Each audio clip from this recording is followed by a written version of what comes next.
Well, thank you for joining us once again on our Wonderful Day in the Lord broadcast. We are doing a study of the worldview that a Christian must have to understand life. And we're looking at Jesus Christ for the next few days because he is very central to anything about a worldview that is biblical. We saw yesterday that Jesus Christ is God. So we start with that. He always has been.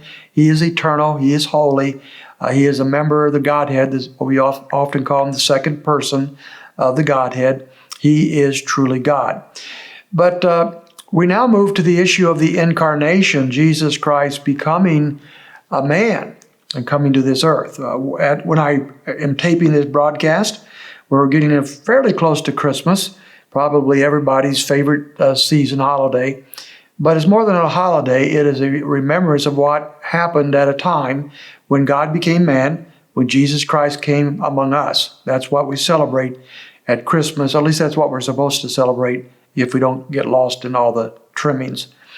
But we're looking in John chapter 1 at this incarnation, this coming of Christ to this earth. I'm going to pick it up in verse 9. There was the true light which coming into the world enlightens everyone. Now we saw that last time. He is the light of the world, and he comes to bring that light. He was in the world, and the world was made through him, and the world did not know him. And he came to what was his own. This is his own people. I think he's talking about here the Jewish people. And those who were his own did not receive him. So the gospel record is that most people did not receive Jesus Christ. Most Jews rejected him. And so he came to his own, they did not receive him. Then we have this wonderful verse 12. But as many as received him, to them he gave the right to become the children of God, even to those who believe in his name. This is a great verse that I turn to often when I'm talking to people about their need for Christ. What do we need to know and to believe in order to become the followers of Christ, in order to be saved?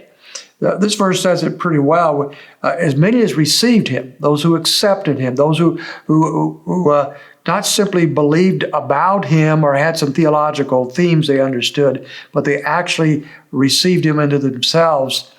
He gave the right, it says, to become the children of God.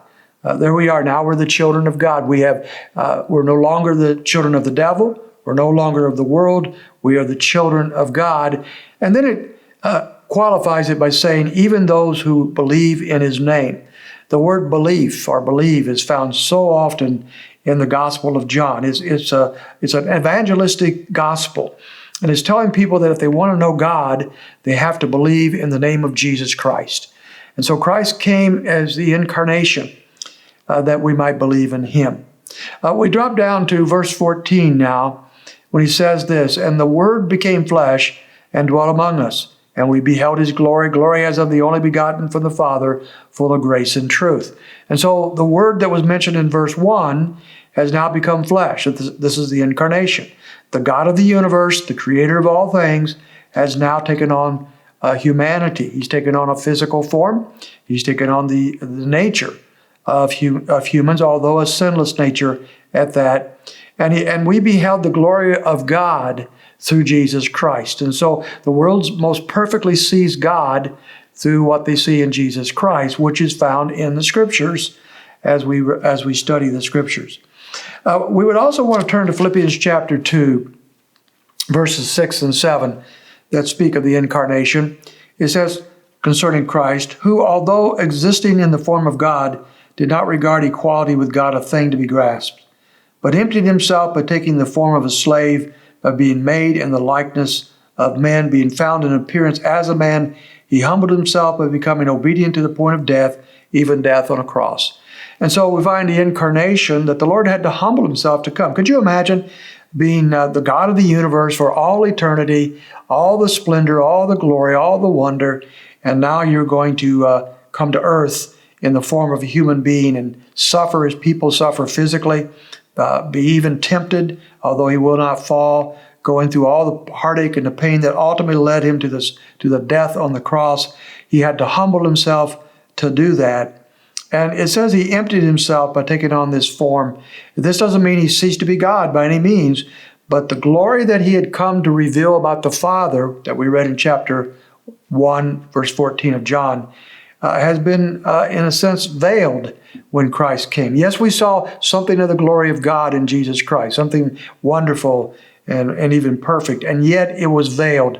We didn't see the full majesty of Jesus Christ and the full majesty of the Father because he was in the flesh. That is the incarnation. And so, in our study of the biblical worldview of Christ, we know that he's God, and we know that this God came to earth in the form of a man, taking on human nature to become the great and perfect God-man.